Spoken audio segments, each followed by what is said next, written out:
Tesla's revenue dropped by 9% in the last quarter, marking the largest decline all the way back since 2012. But the stock jumped in late trading after Elon Musk told investors that new affordable EV models could arrive sooner than expected. We've updated our future vehicle lineup to accelerate the launch of new models ahead of previously mentioned start of production in the second half of 2025. So we expect it to be more like the early 2025, if not late this year.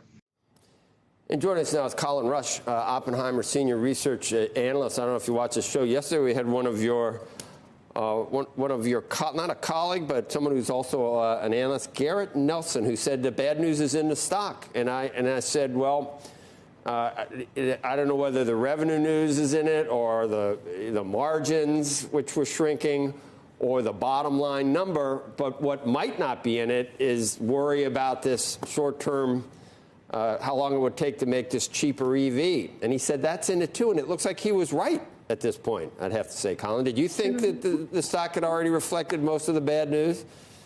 You know, it's kind of borderline here, and I think it's an interesting point that, they pulled forward the low-cost EV, but they provided very little detail on what exactly that cost number was going to look like as they started to produce it and where they were going to price this vehicle. It's pretty clear that they've saturated with the Model 3 and the Model Y, and that growth on those two products has stalled. The Cybertruck has been pretty disappointing in terms of the production side of it. And now they're looking for another growth engine. And so they're pivoting to actually pull forward that Model 2 production onto the existing lines because they can't push any more vehicles through the existing lines into the market.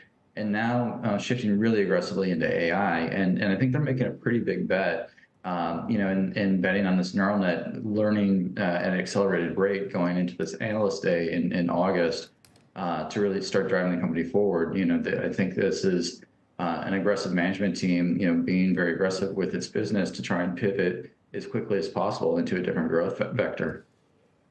Did you hear rumblings that the company, there were concerns that the company was shifting its focus away from the cheaper model to robotaxis? And was that why Elon Musk tried to allay some of those concerns yesterday? Had you heard that was what the company was?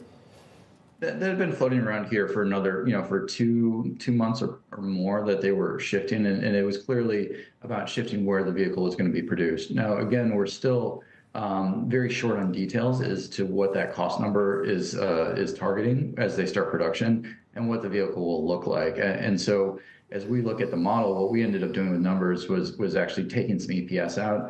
We're running at lower margins for a little bit longer here. So we pulled 20 cents out this year. We pulled 75,000 vehicles out of this year, and then a full 50 cents out of our EPS number for next year. And I think that's what bears are going to focus on. We're now back to a controversial stock that's really as much a story stock as a reality stock at this point, where numbers are coming lower and the real growth story is on the come. And that's really with the AI and the robotaxis. Yeah, I'm wondering, that was a big drop in margins. That'll probably continue, although there's, I don't know what we're talking about in terms of layoffs and what it'll really end up being. But does the company have to be really, really profitable, or can it now be, can you buy the stock because of the, sort of the future? And let's just put profitability or great profitability on hold and do all these other things and invest in all these other things. Will that be enough to satisfy shareholders? And will shareholders have to change? Will it be a different type of shareholder? It's going back to, some of the earlier days on Tesla when this was really a story stock that they were going to make an EV and disrupt the market. And now they're shifting the narrative from really being an EV maker into an autonomous vehicle maker. And that's a choppy shift. And I think it's going to take a little bit of time. There's going to be some trial and error that goes through this. The first time Elon said he was going to drive across the country with his kids in a self-driving vehicle was, well over 5 years ago. And we're still not even close to having that happen. And so, as we look at this, the narrative is shifting. They're being very aggressive about that narrative. And so there's going to be a certain segment of investors that look at this on the long term and will have a lot of conviction. But the shorts, I think, got a lot of what they were looking for last night, and that there's a demand issue. They're shifting production. They're getting a little bit better cost structure than they anticipated, but there's still an awful lot of investment and a lot of technology risk here that the company's getting credit for. And I think there's a lot of shorts that are going to reload this morning on the stock and start pressing over the next several weeks. Will there be any lasting damage in terms of who buys Teslas? And we saw yesterday, I don't know, that someone said you'd never see a Trump bumper sticker on a Prius. It's never happened. And even Tesla's now said, the bumper sticker says, I bought this before he went insane.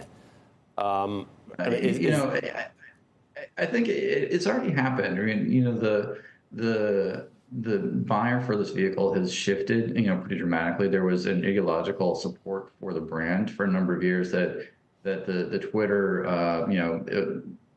process has really degraded for the Tesla brand. And, it's now going after, folks that are buying for, a cost-effective vehicle that gets them around. And that's the need to move to the Model 2 here and drive to a different cost profile. And so they're going after a different buyer, one that's less political, that's really just about, cheap, affordable transportation. And that's where the buying pool is. Now, the next shift is really about, whether folks want to be early adopters on this autonomous technology. And, it's a little unclear that folks want to do that. And we're going to find out here over the next several quarters.